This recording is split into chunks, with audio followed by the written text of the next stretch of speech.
Hello, welcome to Gardener's World.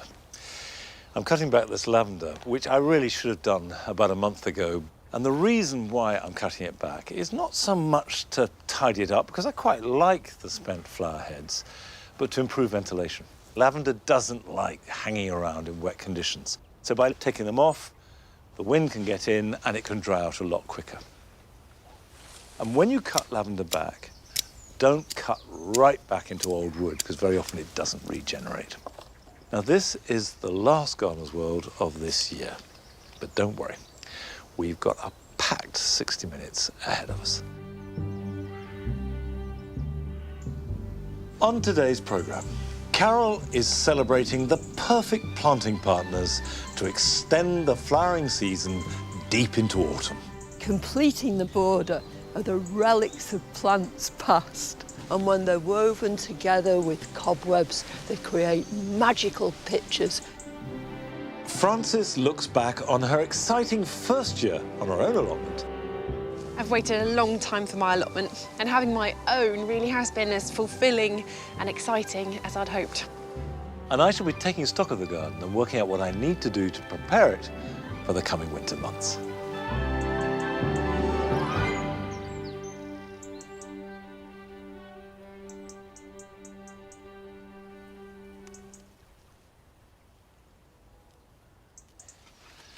At this time of year, there are some quite tricky decisions to be made about how to treat tender plants. And I'm talking about plants like dahlias or salvias, cannas, because a lot of them, if not all of them, are still flowering really well. But when frost does come, it hits them hard.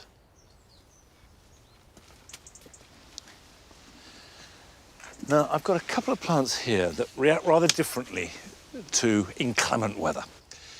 You can see here we have the flowers of Salvia curviflora, a lovely deep magenta pink. I put it next to this dahlia, which is Downham Royal, and the two colours play off each other. But the Salvia doesn't like it much below about -2, whereas the dahlia will show the effects of frost, but it won't be killed by it. So the first thing I'm going to do is dig up the Salvia, pot it up, and then put it in the greenhouse so it will carry on flowering, hopefully for weeks to come, but without any risk of frost killing it.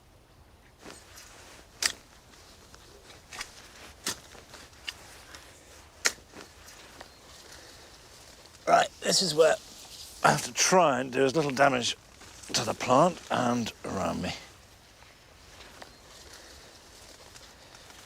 There we are, perfect. When it comes to the dahlias, I have a different course of action. The top growth will be blackened completely by the first proper frost. Unless you have very free draining soil, that is the time to dig them up.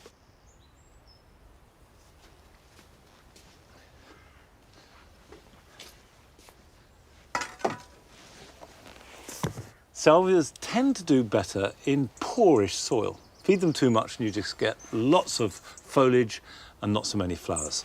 So I'm going to use a gritty mix, which actually I've mixed up for planting tulips in pots. Lift this out carefully. Perfect. And then pack around it.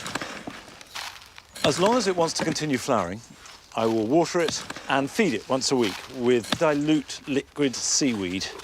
But when the flowering stops, I'll stop the feeding, and this will live in the greenhouse and be watered maybe once a month. Now, all year long, Carol has been travelling around the country looking at plant combinations. And for her final visit, she's gone down to Wells to visit the garden at the Bishop's Palace.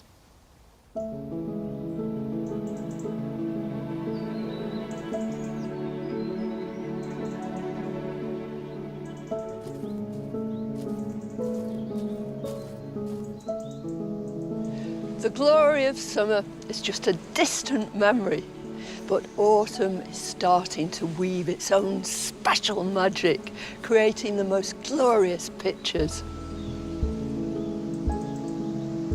There are plants which are just coming into their own now. Things like the big yellow daisies of Rudbeckia, or Salvia uliginosa in bright turquoisey blue, quite unexpected. But then there are other groups of plants which have been going strong since the summer and are still providing a huge contribution to the autumn scene. Things like this dahlia, Bishop of Llandaff, with these brilliant red flowers and loads of buds to come. And completing the magical picture are the relics of plants past. The seed heads of this fennel and chooser, now with these lovely fine stems backlit by the low autumn sun. And when they're woven together with cobwebs, they create magical pictures of texture, colour and form.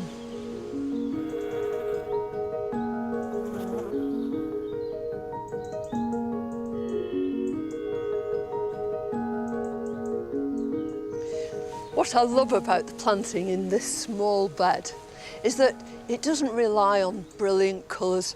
Instead, it's an amalgamation of all these beautiful textures and lovely movement. In the foreground, there's this lovely Stipa tenuissima, a favourite grass for anybody who wants to create this soft waftiness. It reminds me of cirrus clouds, those mare's tail. And then in the background are these clouds, this cumulus of this lovely little aster. It's a white form of Aster ericoides. It's naturalised almost here, great big clumps of it, creating this real billowing movement right the way through.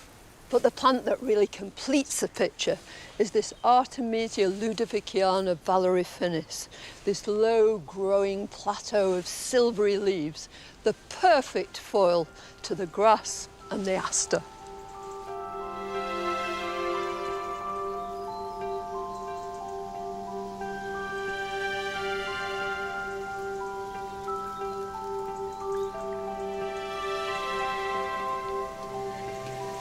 Many plants have several guises, changing their costumes with each season. Sometimes they fade into the background. At other times they come to centre stage. Cortaderia, pampas grass, has fallen out of fashion, but at this moment it's in the full spotlight. Its great golden heads glistening in the soft autumn light.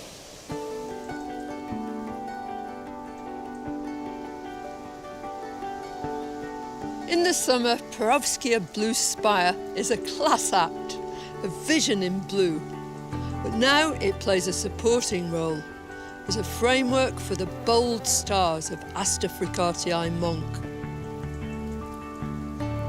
The dark leaves of Cotinus Royal Purple form a fitting backdrop to the blue and silver scene.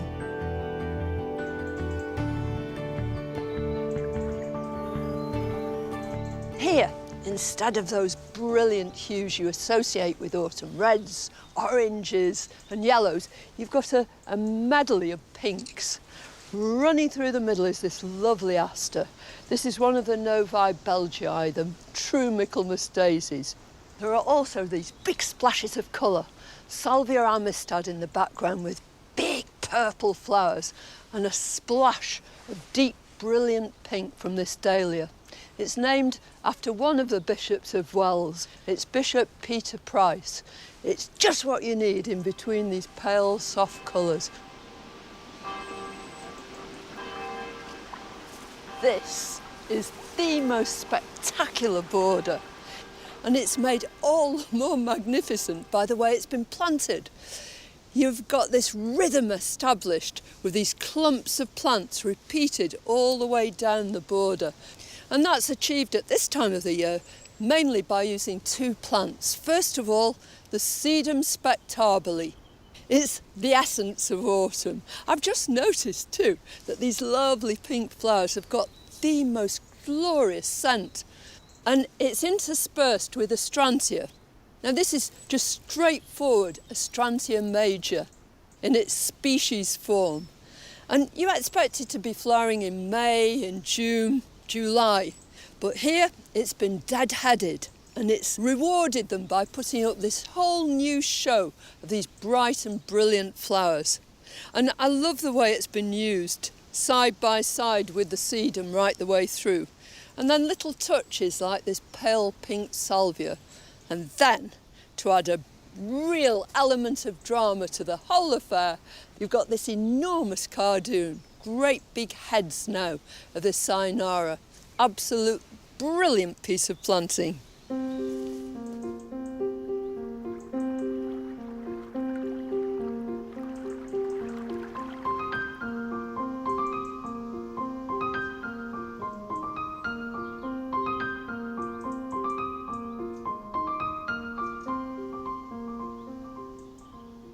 Well, this border too relies on repetition, but here almost everything within the border is evergreen, with an odd exceptional herbaceous perennial thrown in. And yet it's so dramatic. It's got such interest. You've got the bluey grey of this euphorbia, the much brighter green of the rosemary, this lovely bronze in the background of the pittosporum. And you might think, yeah, well, it's evergreen. It's going to stay the same right the way through the year, but not a bit of it. Just imagine, back in the spring, this euphorbia was a great mound of brilliant sulphur yellow bracts. And the pittosporum would have had lots of fresh, bright green shoots earlier in the year. I think if you've got a small garden and you're really interested in structure and form, architecture above all else, then this is the kind of thing that you could emulate on a smaller scale.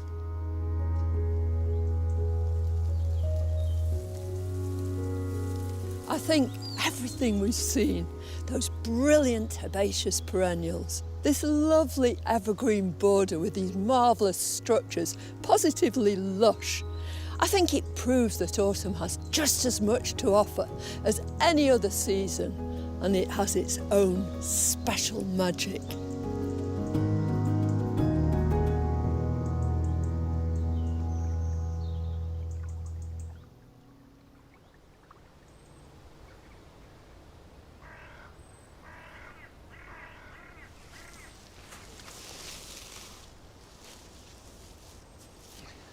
Something that I've certainly noticed, and I'm sure Carol has, is that autumn is getting later.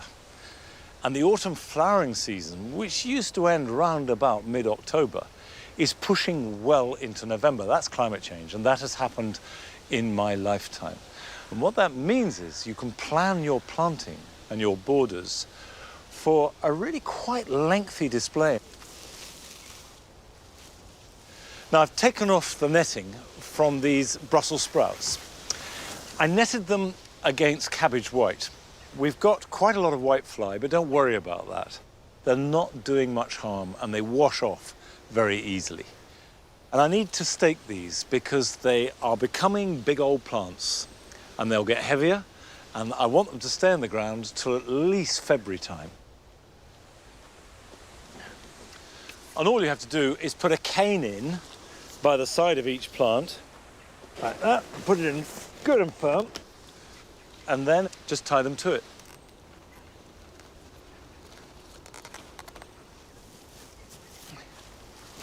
It's worth, if you're growing purple sprouting broccoli, to support those too. If you haven't got them staked, get stakes in now. And with vegetables, as with flowers, the rule is stake everything before it needs staking. You can see that the sprouts are forming quite nicely along the stem. And just take leaves off if they're turning yellow or if they're drooping. And this sort of size will be ready for eating in just a few weeks' time.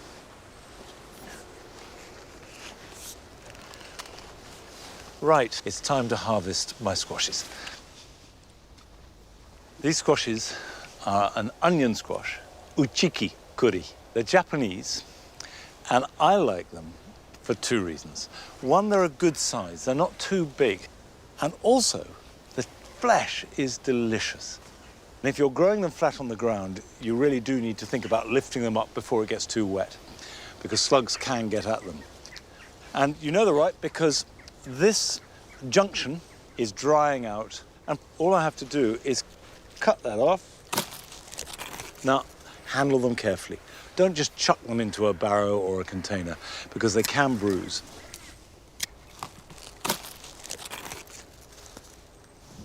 I am very aware that having your own vegetable plot in your own garden is one of life's great treats. But just as good is having an allotment. And Frances got her first allotment this year, and that's where she is today, looking back on her first year on her first allotment.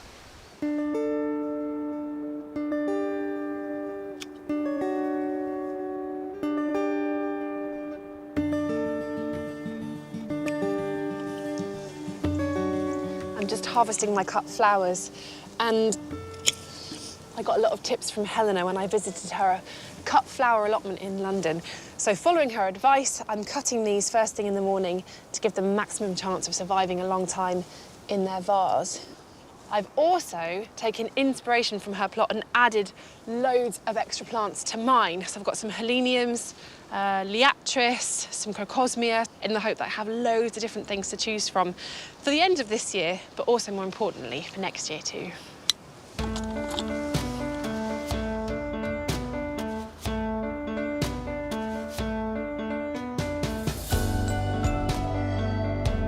When I started out in the depths of winter, I have to admit I was feeling a little nervous and overwhelmed by the brown weediness of it all. But with a bit of hard graft, some help from family and friends, and a lot of weeding, my allotment started to take shape. This is the part of the allotment I'm probably the most pleased with because it's been my main vegetable growing area. These are my gherkins. Just one plant germinated, but I've had so many gherkins from it, which is very exciting.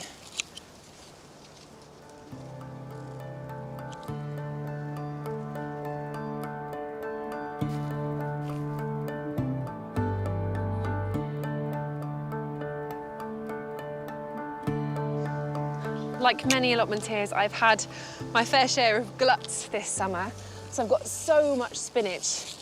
But that's good because the more you cut, the more it comes, and I love spinach, so that's really, really good. I have some celeriacs here and some leeks, which won't be ready for a while, probably into the winter. And the other thing I've had an awful lot of, which everyone warned me about, is courgettes. I've had so many that I don't even know what to do with them. I've given quite a lot of them away, to be honest. And this one has been absolutely amazing. It's called Floridor, and it must really like it here because it's just produced so many courgettes. There's even more coming now. I don't know if they'll have time to ripen, but I'm going to let them be and see if they do. It's a lovely yellow round one. It tastes amazing, and now that it's a bit later in the year, it's not ripening fully. It's a little bit green at the tops, but there's just been so many compared to the normal green courgettes. So I'll definitely grow this one again next year. And I've got some beetroots now coming as well, which as I thin them, I can eat them. The smaller the better with beetroots, really. But I planted these ones quite late, so they won't get massive. And the beans, I've had loads of beans. My Barlottis, not so many as the purple beans, but I'm now leaving them to dry so I can harvest the seeds and resow them all next year. Looking back to when I started on the plot, it still amazes me how this little bit of earth has transformed into a natural pantry within just 5 or 6 months. But it's not all been plain sailing. The horsetail has been the bane of my life here, and my potatoes got blight, which means I don't have a harvest right now. But this is a solution I found for that gap. My micro-veg seeds got a good soaking in some of the delightful summer rain. A lot of this has germinated really well, actually. My peas, my radishes, coriander, and some rocket have. And some of these radishes have actually formed into quite big ones. Not this one, this is just a little radish. But there's research that says that the smaller vegetables are actually more nutritious for you. Whether or not it's true, I don't know. With so much lovely produce all ripening at the same time, I'm having to get creative to put them all to good use. I'm going to pickle a lot of my vegetables, and that way I can keep eating them on into the winter months. And I'm just going to add to those pickle mixes in the vinegar some different herbs that will give things different flavours. I've got lots of herbs here to choose from. I'm growing loads on the allotment. But I think I'll do some fennel, maybe some myrtle, some tarragon, maybe even some rosemary, and just try out the different flavours and see how they work. I'm using my gherkins and a fennel bulb. They have to be salted for 24 hours before you make your pickle. This draws out excess moisture, which makes your pickles extra crunchy. Then you rinse off the salt thoroughly, and you're ready to get pickling. So what I have here is some white wine vinegar, a little bit of water, and sugar, just to taste and take the edge off that vinegar, and that's just going to boil away here on the pan. It's quite strong smelling, so doing it outside is quite a good idea, it turns out. And then to that, I'm just going to add some spices. All of these are optional, and you can play with different combinations. I've been trying some different things. The last batch I made had a few too many cloves in, so I'm going to go easy with those ones this time. But it does help just to add a little bit of flavour. So I've just got some black pepper, cloves, coriander seeds, mustard seeds, and then I'm adding a little bit of nigella and some fennel seeds that I've got here from the allotment. In terms of quantities, I'm just going with gut instinct. And as you add all the spices, the air will fill with delicious aromas. And then the whole lot just simmers away while I fill my jars with my vegetables. Now, when you're doing anything like this, like making jam or fermenting things, you have to remember to sterilise the containers that you're putting things into so that no fungus and bacteria can be inside it. Just a bit of water in it, put it in the oven for 15 minutes or so, and that should do the job. Otherwise, a dishwasher cycle should do everything that you need. There. Then I pop in my fresh herbs, and after 10 minutes or so, my pickle mixture is ready to pour in. Okay, I'm just going to stir up all of those seeds so they don't sink to the bottom, and I get an even distribution of them across the jars. There we go. And here.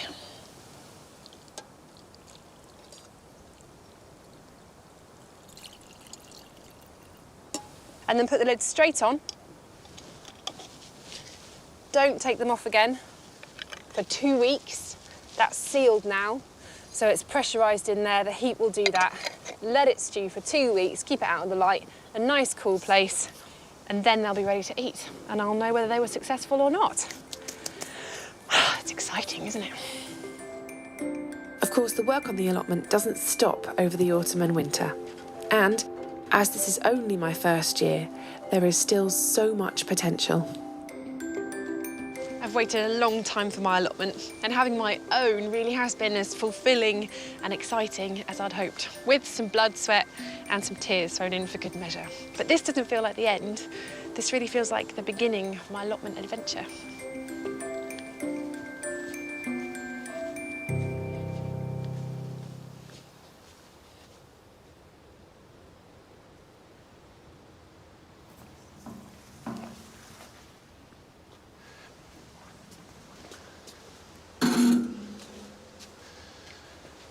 Interesting to see that Frances was pickling a glut of vegetables. Of course she was. It is the trendiest thing to do. Now, the next stage of looking after these squashes is to give them some sunshine. I'm actually going to put them on the lid of this cold frame. This is reinforced glass. And sunshine will do two things. On the one hand, it will improve the ripeness of the flesh and therefore the taste. And on the other, it will make the skins harder. And the harder the skins are, the better they will keep. Still to come on today's show.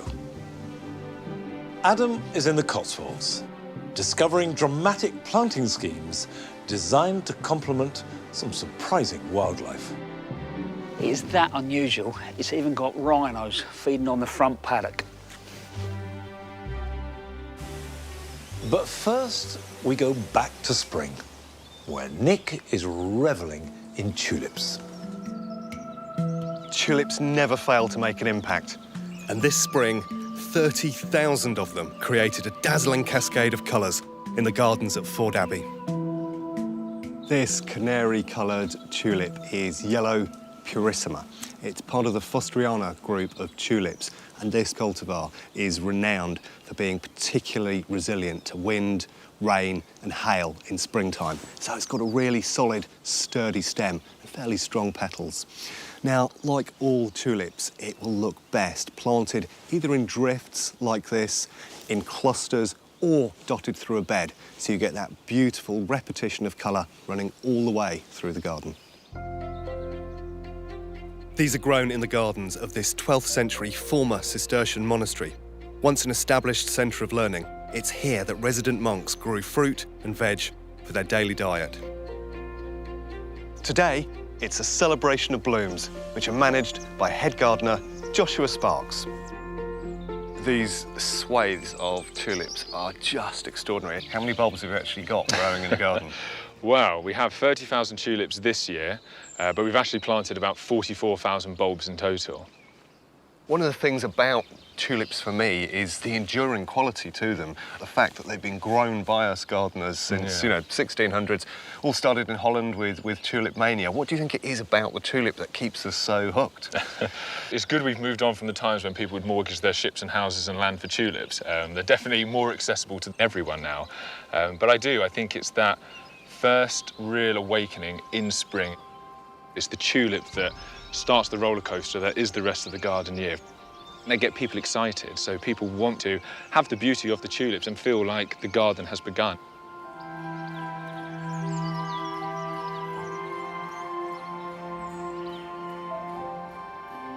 Here at Ford, what we're trying to do is we want to create really diverse and rich tapestries of tulips and different plants all mixed in together.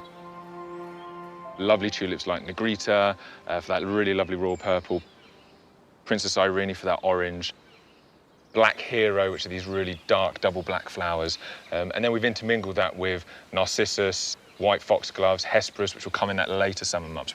And it's wild, it's very nature-inspired. And we have things like the red Russian kale with the beautiful red stems, the yellow flowers. And the kale, to me, adds that historic relevance. You know, monks worked this for nearly 1,000 years. They grew vegetables, they had that production. And I think the kale's a really nice nod to that historic element, mixed in with the tulips of that traditional English gardening style. I inevitably grow a lot of tulips at home, and I've got a lot of squirrels. So my technique is to go a bit deeper than you typically would, and I often put chili on the surface, which I find works really well to get rid of the squirrels. But for people growing at home, what would you advise for tulip planting?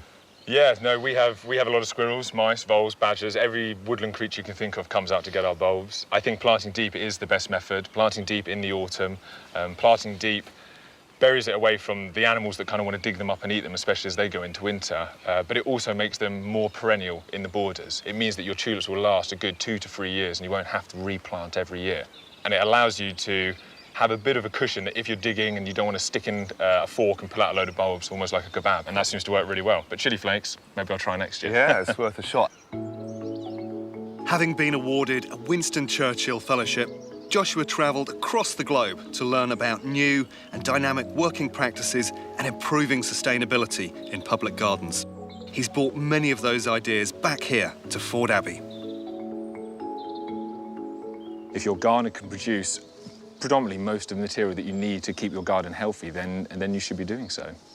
So, for example, here we have fermented plant juice, or FPJ. An FPJ that we make here is made of really lush spring greens, such as cleavers, nettles, that really high, intense, quick-growing weed. We just chop it up. The only thing we add is brown sugar. Brown sugar helps draw all the nutrients and the benefits out of the plant. We dilute that down in water, and then we spray it onto our crops pretty much every 2 weeks during the growing season. Fantastic. Now, I noticed you've got some biochar down here, and it's very much become a part of the horticultural industry in the last few years, but I think a lot of people don't know about it and what it actually does. It really is amazing. It's a wood material that's cooked with minimum oxygen in a minimum oxygen burner, such as a charcoal burner. So it's not wood ash from your stove that you have at home. It is different. You put it into your compost for a 2-week period, and then it's activated, and then it's ready to go into your soil. It retains moisture. It helps build habitats of microbes living in the soil. It lasts for 1,000 years. We simply put it into our compost, mulch our beds in the autumn, and then that's how we put the biochar down. And then we don't do another biochar application again. It's that simple. So this all comes really into play with tulips. You have to plant them deep, you have to cultivate the soil.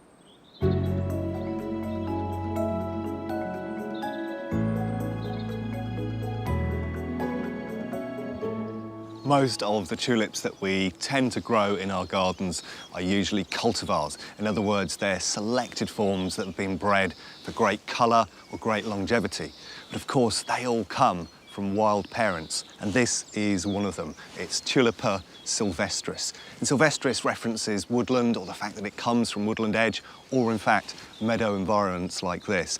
And this is where it absolutely loves to be, and it will naturalise beautifully. Now, it's quite different from typical ornamental border tulips in as much as the heads tip over. They've almost got this inquisitive quality to them as they're looking across the landscape. And then there's this beautiful pickety tone down the back of the petal. So you've got greens and burgundies, really making it quite special. So if you're looking for a tulip that you can plant into meadow or wild grass areas and allow to do its own thing, this is the one to go for.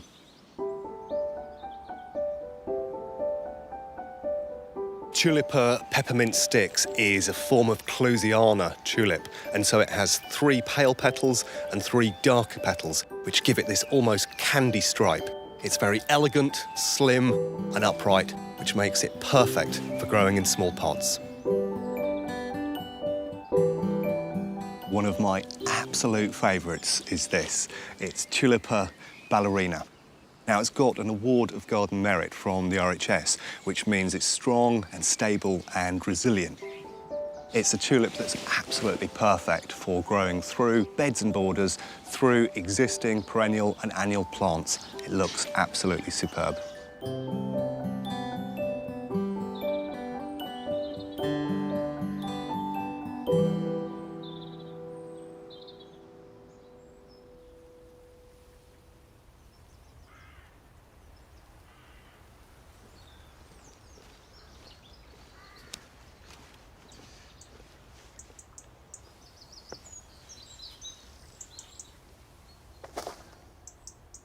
Now, I'm adding some tulips into here, these new beds on the mound.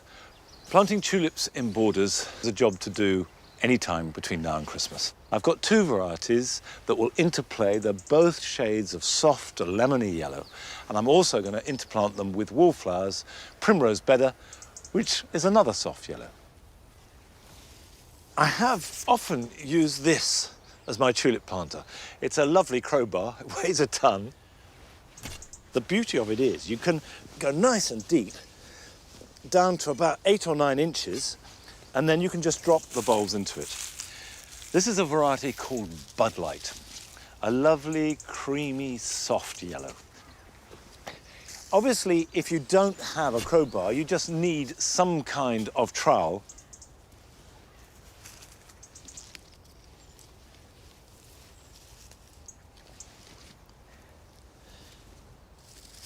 The other bulb that I'm planting in here is called Honky Tonk. It's a much smaller tulip, but it's got a lovely yellowy, lemony touch, and I will weave them in amongst the other plants. Now, I don't need a great big iron bar for these, because these are really quite small bulbs. They're almost the size of a crocus bulb.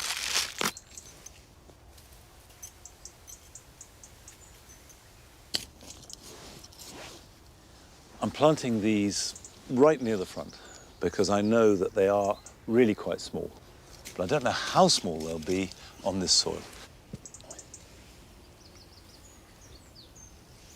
If you're trying out a new cultivar of tulip, then don't buy them in any quantity. However nice they look, you don't quite know how they're going to grow in your garden. So just buy a few where you know you want to grow more, and if they're happy, then next year you can splash out and get more. Now to put in some wallflowers. And the reason I've chosen primrose bedder is to work with the soft yellow colour theme that dominates the planting here. These can be bought like this from garden centres. They're very cheap. This is a bundle of 10, couple of quid, bare root, wrapped up in newspaper, just like they were when I was a child. If you can't plant them out straight away, do not put them in a bucket of water, because the roots will rot. Heel them in. Just undo the wrapping, make a slit trench and just line them along. They can be right cheek by jowl and they will stay like that for a few weeks. October is the best time to plant out biennials like wallflowers. Now, I've left the holes of the bulbs open so that I can place the wallflowers in between them. And obviously, these will have to be filled back in.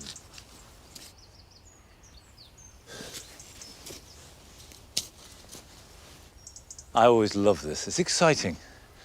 This is primed and ready to lift you and the garden next spring. Now, all summer, Rachel gardened solely in pots, and they looked fabulous. But now we join her as she makes the transition from the summer display to a winter one. At the beginning of the summer, I planted up a collection of containers as a focal point around a doorway, and they performed beautifully throughout the summer. And towards the end of that season, I tweaked and refreshed the display to extend the show through late summer and into autumn.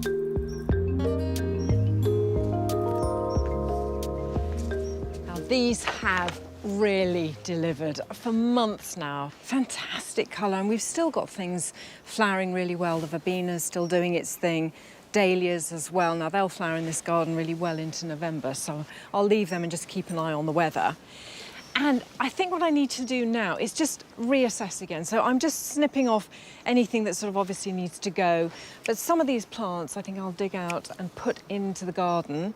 And then I think there are going to be gaps here, so where I can put other things that will give me extra colour, extra interest right the way through the winter.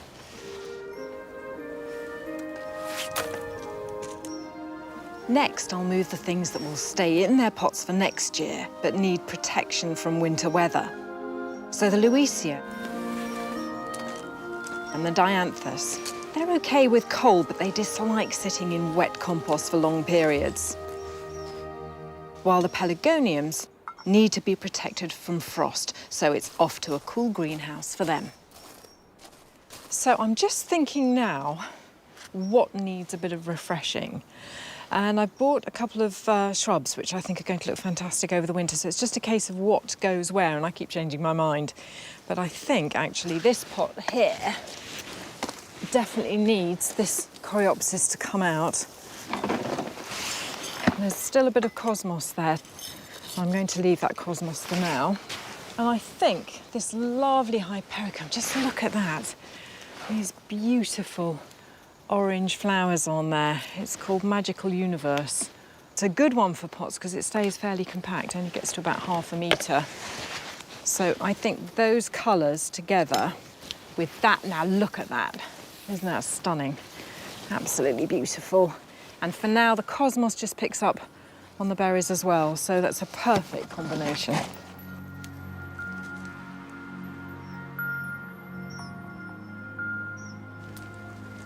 Containers are great for awkward positions. So to lift the gloom in a dark corner, I'm making a pot of winter greens, starting with a beautiful evergreen shrub, Sarcococca, which tolerates deep shade. Its tiny flowers define their diminutive size by packing a punch with a heady, sweet perfume. I'm also adding some white Helleborus niger, otherwise known as the Christmas rose, and to soften the edges, a bit of dangle with a delicate little ivy.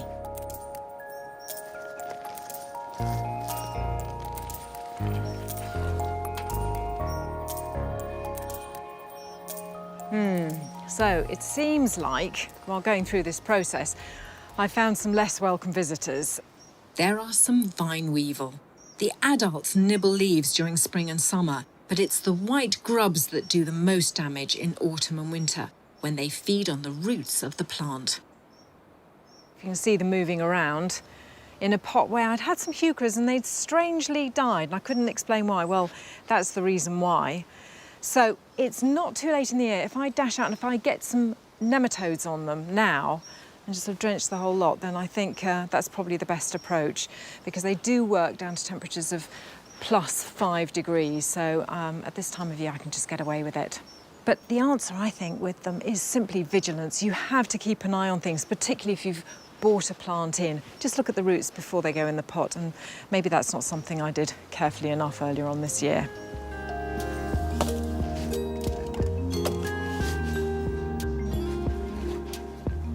One of the very best things about gardening with containers is that you can grow things that you might not be able to grow out in the main garden because you've got the wrong sort of conditions. And I have to say, I've always loved these witch hazels. And unfortunately, here we've got really very limey soil, and this prefers acid. And it's going to get eventually to about 1.8 metres, something like that, about 6 foot tall, which means that it's really a short-term planting in a pot. So I've decided that I will enjoy it for a couple of years, and then I'm going to pass it on to my eldest daughter, and she is on acid soil, so she can grow it. This is an ericaceous mix, so it's perfect for acid-loving plants. And this variety is Orange Beauty, and it has the most wonderful spidery flowers through late winter, and they're this gorgeous, almost like peeled tangerine peel, something like that, and amazing fragrance as well on witch hazel. So I just think it's going to be something really quite beautiful, and for me, very exotic. And I thought for company, it'd be nice to have something with it. And I bought these Honsinia rubra. Lovely, compact, well-behaved, so what's not to like? I'm going to give it a couple of these for company. And then maybe a little bit of colour, something not too in your face. So I found these are gorgeous. Look, these lovely little violas, tiger's eye red. And actually they're extremely variable. Look at that one's quite dark, and then there's one here that's quite yellow. And I rather like that slightly random nature of it. I'm just sort of dot them around. Happy with that. Now it's just a case of filling up with the rest of the compost, and we're there.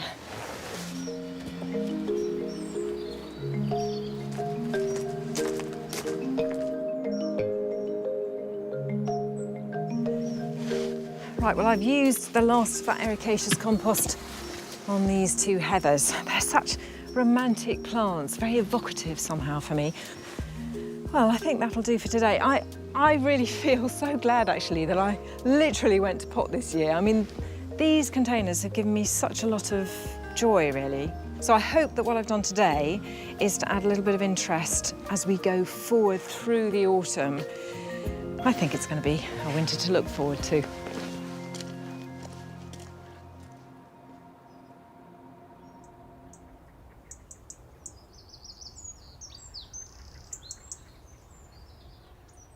Inevitably at this time of year, there's an overlap between the summer display and whatever you might want to do for winter or even next spring. I've got a copper pot here that I love, and it's been filled with these white cosmos since June. They flowered all summer long, been really great. Now, I came to take these out and they're looking rather good, but their days are numbered because I want the pot. Bulbs look really good in it. And if I plant those now, put them to one side, then they will come through from March and be flowering right through till May, and then I get rid of those, and maybe we'll go back to Cosmos next year. Come on.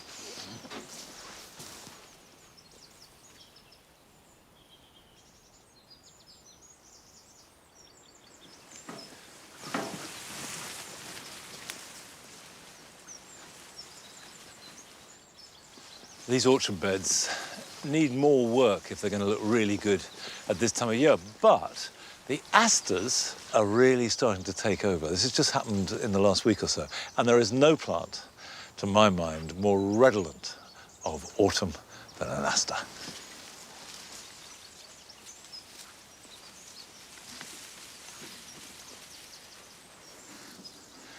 Earlier this year, we extended the pair of long borders in the orchard, and we had some extra soil.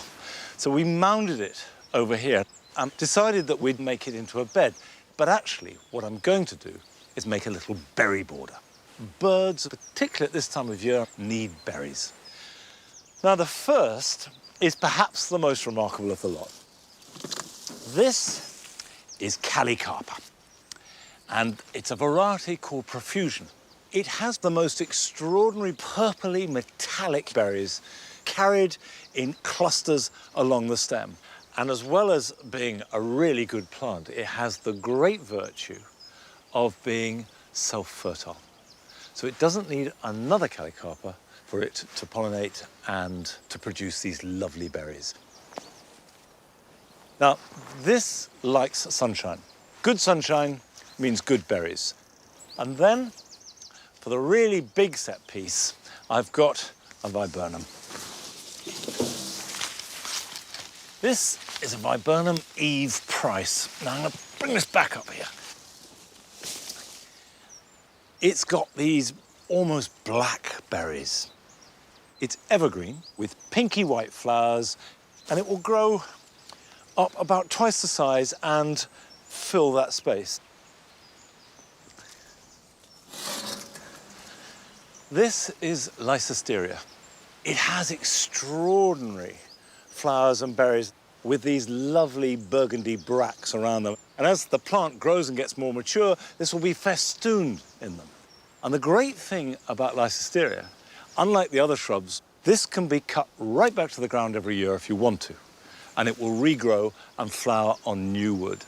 So that means that if you've got limited space, you can keep it smallish. When you're planting any woody plant, whether it's a small shrub or a large tree, don't be tempted to add any compost or manure into the planting hole, because all that does is encourage the roots to stay in there. But what you can add is mycorrhizal powder, and this is essentially a fungus, and it kickstarts the relationship between the roots and the fungi in the soil.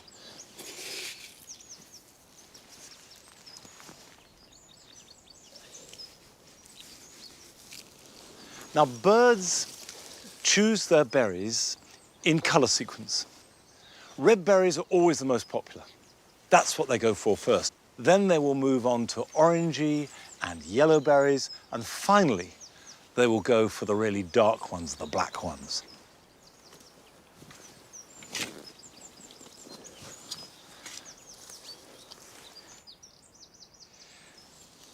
Now, this time of year, for the next month or so, is the perfect time to plant any trees or shrubs. If you plant them now, the roots will get established, which means that next spring, when the leaves start to grow back, there is a better root system to support that growth.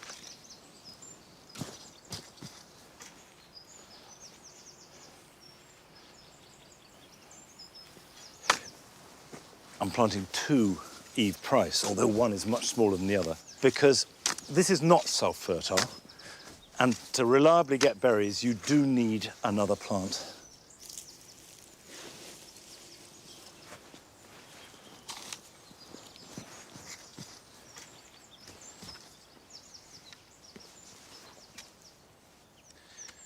Yes, yeah, I like that. I will water those in, even though the soil is wet, because if nothing else, it firms the soil around the finer roots. And I think the wildlife will enjoy it. And it's not hard, in fact, to attract quite a wide range of creatures to our gardens that we can share with them and enjoy. But I suspect there are very few of us that have the same range of wildlife as the garden that Adam has been to visit. I'm always excited to see a garden that encourages wildlife, and it's heartening to know that so many more of us are now planting our green patches to make mammals, birds and insects all the more welcome. But imagine looking after a garden where the wildlife was, well, let's say a little wilder than the usual beasts found in the Cotswolds, and the planting had to work around them. But this is an unusual garden. It's that unusual, it's even got rhinos feeding on the front paddock.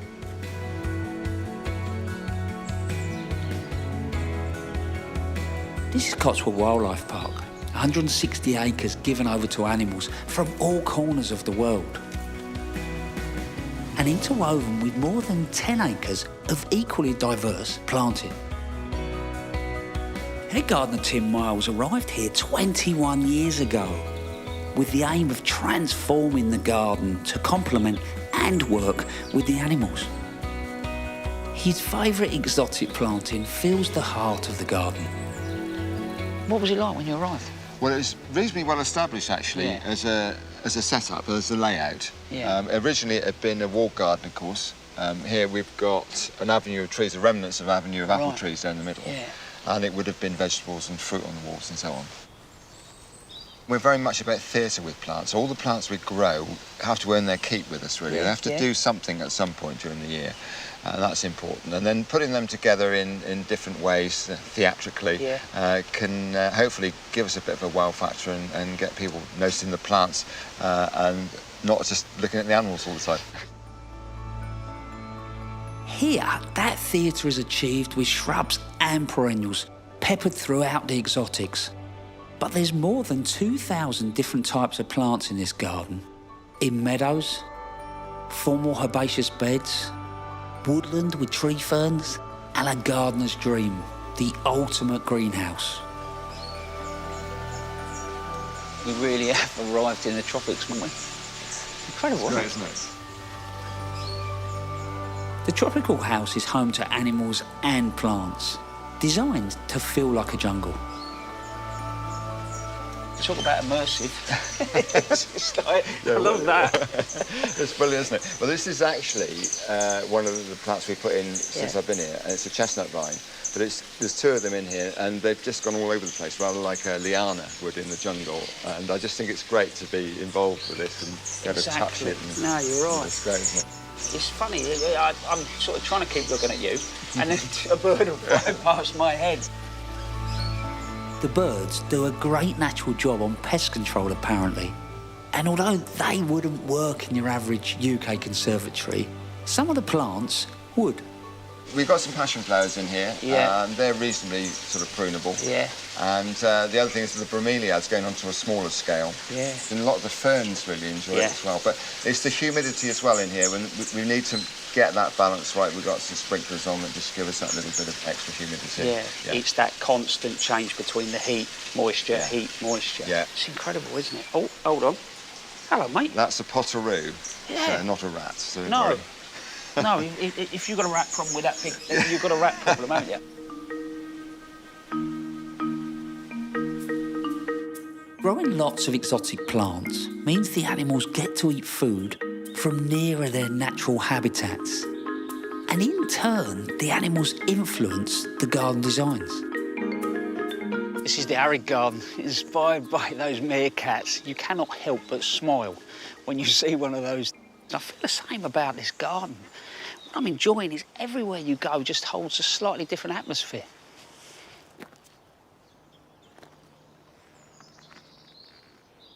When I look at this garden, there is a lot of work. Things like the euphorbia, the lavenders, the santolina, and the trachycarpus, they'll stay in right throughout the year. But everything else is planted in its pots. These cactus are like pieces of sculpture.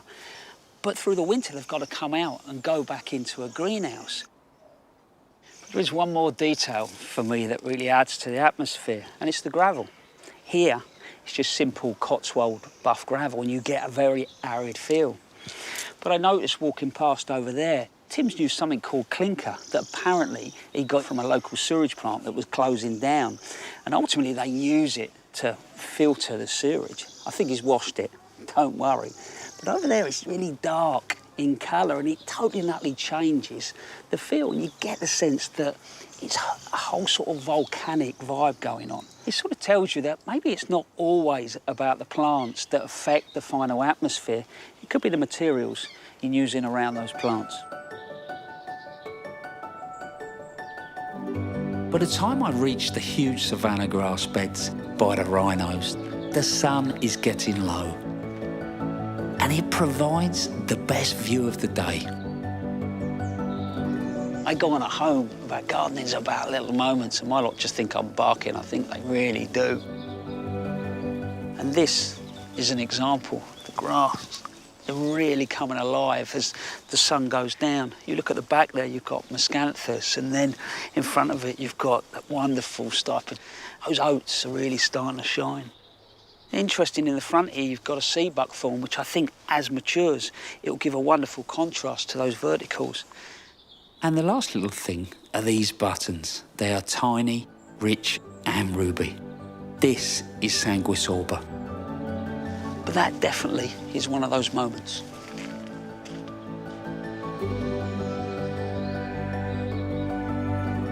When I arrived this morning, I was a little bit hesitant as to how it was going to work overall as a design. But it does, and that's because the way that these areas have been split up and how you move from space to space. But talking to Tim earlier on, just left me with this feeling that this guy doesn't know what low maintenance is. This garden is a huge amount of work, and it's a credit to him and his team.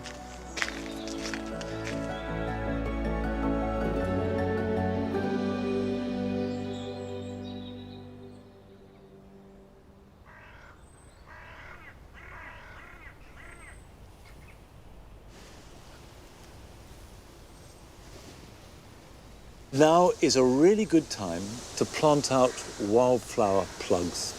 These are cowslip plugs. Put them in the ground now, they will sit over winter and they should start to appear and flower next year. And cowslips are happiest in quite sunny, open positions. Now it's time for some jobs, but not just for the weekend this time. Here's some jobs for the winter.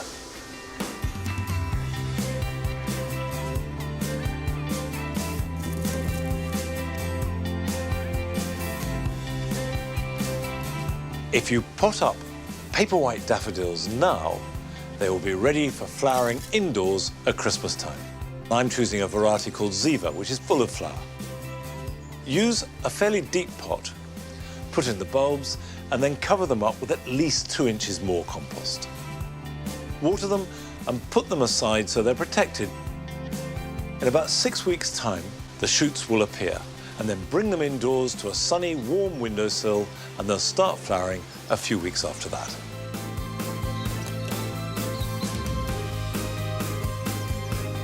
It's a good time of year to give your pruning tools a really good going over. First of all, clean them thoroughly with wire wool, and this doesn't just get rid of rust, but also the accumulated grease from a summer's pruning.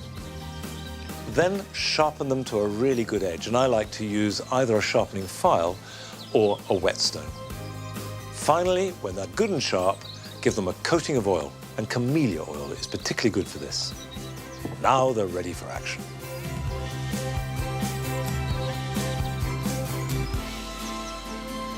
If you have tender plants that have finished flowering and are in pots, particularly if they're in a terracotta pot, then they should be brought indoors now before there is a risk of frost damage. And that damage can be to the pot just as much as it can be to the plant. I'm bringing in my evergreen agapanthus and eucomis first of all, because they will not take any frost at all. And as well as protecting them from the cold, it's just as important to make sure that they don't get too wet.